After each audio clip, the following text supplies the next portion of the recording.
Hey there, YouTube. It's VJ, your organizer from JavaScriptLA, and today I'm going to talk to you about React hooks. So, just to preface this, beforehand, I had sort of been ignoring React hooks because I was, busy with other projects, and also felt like, okay, I'll come back to this later. It looks a little complicated. Um, Having had the time to sort of play around with it, especially this past month, I kind of wish that I hadn't done that. I hadn't ignored it. I wish that I had just been trying it out from the get-go because it's a lot easier than whatever I had been doing in the past, right? With React, especially class components and managing state. I just feel like this approach is a lot better, and so I wanted to share that with you today with YouTube. So let's go ahead and dive in. The first question that a lot of people will ask, though, is what is a hook, right? Essentially, I had those questions too myself when I was thinking about that. What is a hook? When you say web hook, what does that mean? Is that like Captain Hook? um, Basically, though, what from my understanding, a hook is a way to, you know, work with a program. It's like a way into a program. So if you think about a program has like a startup phase. It has, a phase where it's executing different functions, different events, like the JavaScript DOM, right? The JavaScript DOM starts up, and then it has like this event loop that you can hook into, and fire off functions, and then like the on click or on mouse down, mouse hover, so you can fire off these custom codes, right? You kind of hook into the DOM, event cycle. With React, you have the life cycle methods, which come, with class components. So when a class component does, mount, then you can do some custom code with the DOM. There's also webhooks, right? Which that's another different example, but the idea is that after maybe some third-party API has finished executing its own code, you can also send a push notification to your server that says, hey, look, maybe I got this PayPal payment done. PayPal approved the payment, and I'll send a push notification over to my server, and then that's a web hook. And so I can write some custom code for that and basically say, okay, I got paid, send a notification to the manager that we got paid, as well as a notification to whoever the customer is with their product, right? Maybe we send them a PDF. So there's all kinds of hooks out there. The important part for you to understand is that a hook essentially is a way to work with a particular program. It's an entry point. So what are React hooks? Well, React hooks started in 16.8, so this is a newer feature like I mentioned. And the thing that we're going to be concerned with today, because there's a lot of different hooks, the part that a lot of people get really hyped into are the state hooks and the effect hooks, because it just makes it a lot easier to work with React functions as opposed to having to write class components everywhere. We don't have to do that anymore. We can just use functional components to pretty much manage our state. And that might seem kind of odd to you. Like, why would you use state inside functions as opposed to classes? Wouldn't it make more sense to separate the two concerns? But we'll talk about that. So, in fact, we're going to talk about that right now. Essentially, with class components, right, like they're really good for managing state and having hooks into all these different life cycles, like component did update and component did mount, right? These are render methods, and then component did unmount and stuff like that. But the problem is that that code, whatever code we write in these class methods, pretty much only lives in that class, right? There's no way to share that code that we write. So for example, let's say we create some component that basically like runs Google Analytics scripts. There's no way from this class component to share it with some other code unless we do things that are like augmenting the classes or making like higher order components, and then maybe in that way we can wrap the component or share it with other components, but it just becomes more messy.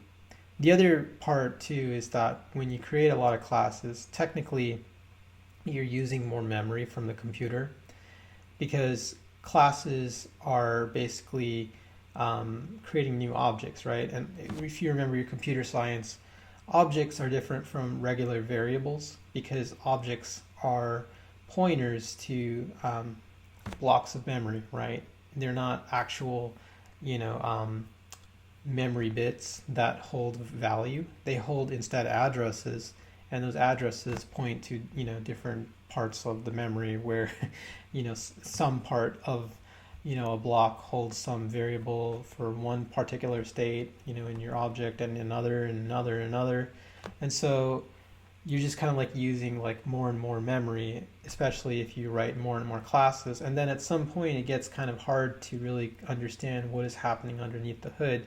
If you write a ton of higher order components, there might be like really difficult bugs to figure out, oh, did we have a memory leak? Is JavaScript able to keep up with, this code? So React hooks is sort of a way to, move a lot of this, lifecycle method stuff out of just doing it in a class into a centralized API that is easy to work with, right? When you use a function, pretty much after the function executes, the memory for that function is gone and it goes back to, the computer and becomes available for us to use again. So, you don't have to worry so much about memory management with functions like you do with classes. And so it's just easier around to work with functions as well, because functions are what we use to create components anyway, and then JavaScript is pretty much a functional language. So in the same way, if we can work with our API using hooks that are functions, then that makes life really easy, especially if we want to create state and lifecycle methods.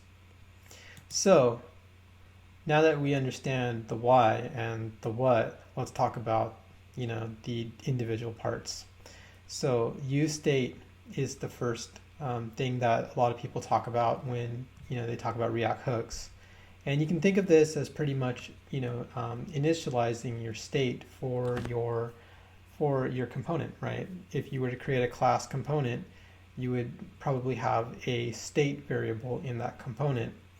Here, though, we're not doing that. We're saying instead that we want to use the UseState function from React, and so this is how you add it in your code base. And actually, I'm going to pull some code that I have over here just so we can see it. And so, for example, I have this import React UseState UseEffect, and we'll talk about that in a second. But I'll go ahead and move this out of the way and say, okay, UseState. So this is how I would set it up. And then here's an app. And then basically I have, for now, this is my body, right? So if I wanted to create a counter, as having state for my app, I could use this destructuring syntax, which is basically, how they pretty much want you to do it with React. So I would create a state variable called counter, and then I would set it equal to this UseState method, and then I would say I want the initial state to be 0 for this variable. And then this second variable here, this is a incrementer, or this is, well, you can think of it as like a this.setState method, right, from your class. So anytime I want to change the value of counter, I would call the set, right? This is more like a setter. So I would call set counter on this counter. So this is like a function that updates the current state. And so here, if I wanted, I could just I could say, okay, I want to see my counter's,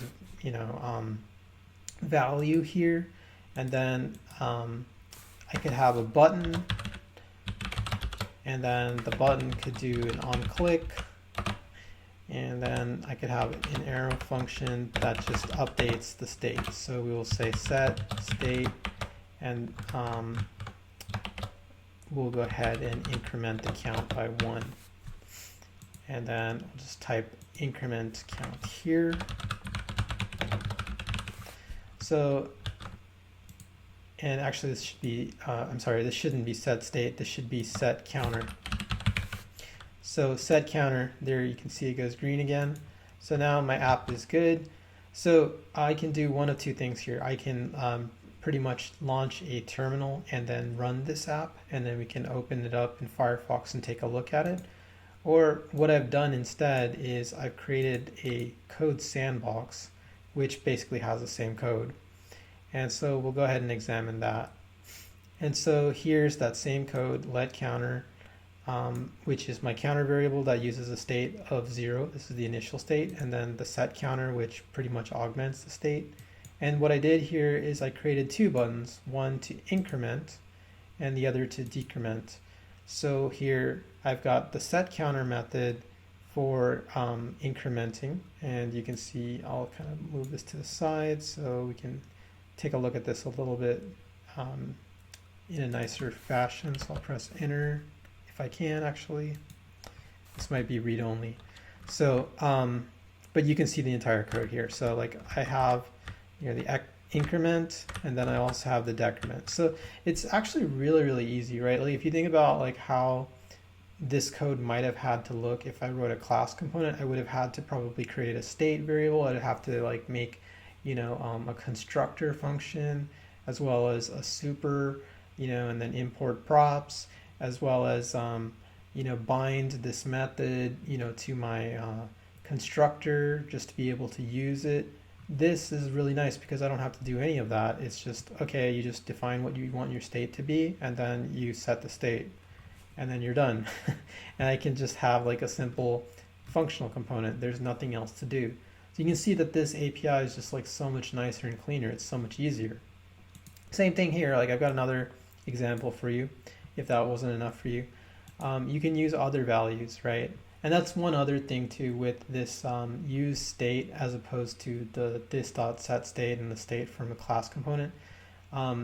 In traditional class components, you have to use objects, and then you have to set state with a new object, and then you kind of merge, you know, old state with new state. Here you don't have to do any of that. It's just, okay, just define whatever you want it to be. You can say that it could be, you know, a variable of 0, you know, so a numeric value, integer value. You can use booleans. You can use objects.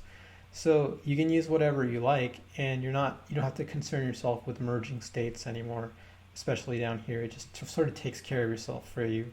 So that's really nice. I really like this approach as opposed to, you know, what it was before. This is just much easier. So here, this particular example says, all right, I've got, you know, an active variable. I want to set it to false, and then I want to be able to change the value of active. So they've got this toggle active function I made myself. And then down here, you know, this is a paragraph tag that has a class name. And so basically, if active is true, then it doesn't have a class. But if it's false, then we want to give it this dNone class. And that comes from Bootstrap. That basically just says display none. So if active is false, then display none. And then if active is true, then get rid of that and show you found me, right? So this dNone disappears, and then so now this is available. This is display block. And so the code controlling that, again, very simple, is just this toggle active. And basically it just makes it the opposite of whatever the state was from before. So really easy. I hope you're kind of like, wow, you know what? I'm going to use this. Because that's the point, right? Like this is so much nicer than what we had been doing before. Next, let's move on to UseEffect. And UseEffect is kind of similar to your, you know, lifecycle methods that you might have in a class. So like component did mount, as well as component did update. So I think of UseEffect as sort of like a blend of both of these functions. Essentially, the idea is that anytime the React app or your code re-renders itself, you can fire off this function called UseEffect. And then UseEffect basically you pass in an arrow function with your custom code of whatever you want to happen after a re-render or a render. So you have to be careful with this function because like if you write some code here, it will launch after the app has rendered, and so it'll it'll execute the first time the app renders, and then it'll also execute every time it re-renders, and it'll just keep going over and over and over again. So you may want some control over that. For example, here I've got some sample code here, and we'll see it in the demo pretty soon. But here I'm saying, okay, I have a count, and then I want to increment that count, and so increase it by 1, and then I've got this little div that says log, and you can think of it like my console log, but I'm just doing it instead with jQuery. And you can replace this with any third-party API you want, right? Sometimes like, when you're working with a web page, you want to be able to log, interactions with the website using Google Analytics.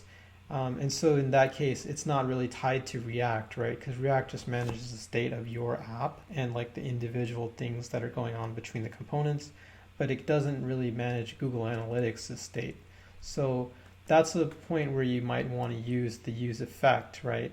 So UseEffect allows you to kind of work with other third-party stuff and then basically, update those states as well. So here I'm just saying, okay, I want to, again, simply put, I want to say, all right, every time somebody clicks, I want to append to the log, user clicked the button. You could think of this as almost me also saying, I want to send, a message over to the server and say, hey, somebody clicked the button on our site. If I don't have this statement here, if count is greater than 0, then what'll happen is this message will get appended even if nobody clicked, because that's what UseEffect does. It'll fire off after the app first renders, and so even if we have a 0 count, it'll say user clicked the button, which is not true. So I want to make sure that this only starts logging after count is greater than 0. And so they have to click the button once at least for it to show up. So here's that example in a code sandbox here, and you can see the same code from before. And if I click increment count, now we see that little log, the console log or the server log, whatever you want to call it, the Google Analytics tracking. And yeah, looking pretty good so far. But you might be wondering, okay, well, what about, other things, right? Like, what if I want to load a map, right? Like, for example, again, I'm going to bring up my code here, and I wrote this as well. Like, I have like a little map function, and this is using mapbox.gl. And so basically what I did here was I said, okay, I want to create, a map for my web page, but I don't want to render it every single time, the page re-renders, right? I just want to load it one time. So for me to do that, for me to have one time it loads, I would need to basically just make sure that, I set some kind of state variable and say, okay, map loaded. And I could say, all right, yes, it's true. And then after the map has done its execution code, right? This is the third-party API that I'm doing. I have my key, and then I have the map, being instantiated by mapbox.gl. And then I'm putting in the center values and the zoom and the styles and the div that I want to target. After it's done, then pretty much I don't want to run this ever again because now Mapbox is loaded. So this is true. So essentially what this thing does here is the second argument to my UseEffects function, and it just says, okay, so long as the value doesn't change, don't run this code again. So in other words, if this map loaded changed with set map loaded, then yeah, we'll go ahead and re-render, the UseEffect function. But otherwise, don't do anything, right? So this kind of locks in. So that way I only have one map, and then, don't have to worry about that code again. It is a little bit weird, like to have to do that, to have this extra argument, but this is sort of the safest way you can create, a functional component.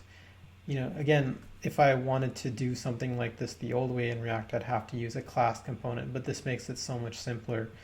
And so I like that. I think it's a lot easier to use. So again, with the UseEffect function, you just have to be a little bit more careful with it. You need to exercise control. Otherwise, you might run into like weird bugs. And so this particular argument here allows you to just make sure that your UseEffect doesn't run again unless this value has changed. So that's one way to control the times that you can run this. You may also be wondering about the component did unmount method. And so what you can do here is, like with your UseEffect function, you can return a cleanup function that serves as your unmount function. So let's say you're working with the DOM API and maybe you have a modal or something like that, and like maybe they click off away from the modal. So you can run a custom function with the DOM, and then basically your function can execute off. Here I've just written like really boilerplate stuff. You clicked me, how dare you? But you can write whatever you want. But essentially, anytime you're working with the DOM or any kind of third-party API, if state is being managed somewhere else other than React, you want to make sure that you're cleaning up on your own, right? Because if you don't, then that can also lead to memory leaks. So here, any event listeners that I put on the DOM, like click, I want to make sure I remove them with this, cleanup code here. So this is like my component did unmount. I've written a custom function here, function remove my handler, and basically all I'm doing is just removing the document event listener for the click. And so all in all, that's how you use UseEffect. This is a pretty thorough example of all the different things you can do with it. And basically that's the gist for today. I didn't want to make this video too long because there's a lot more to talk about, and we can go even further into more depth with other things, but I feel like maybe we should save that for like another video. In any case, if you're interested in more React, you can go to reactjs.org/docs/hooks reference, and it'll give you some even more information about everything that we talked about today. All right. Thank you for watching, and I will see you in another video, as well as if you want to come to one of our meetups. We are a meetup group that is now online, and so you don't have to live in LA or Orange County to attend. You can just basically sign up for any of our Zoom links on our website at javascriptla.net.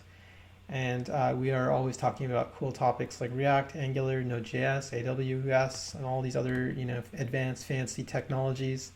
So if you want to level up your own skills, come and join our meetups online, and be sure to get on our mailing list. And so I hope to see you soon, either on YouTube or at the next meetup. Thanks a lot for watching.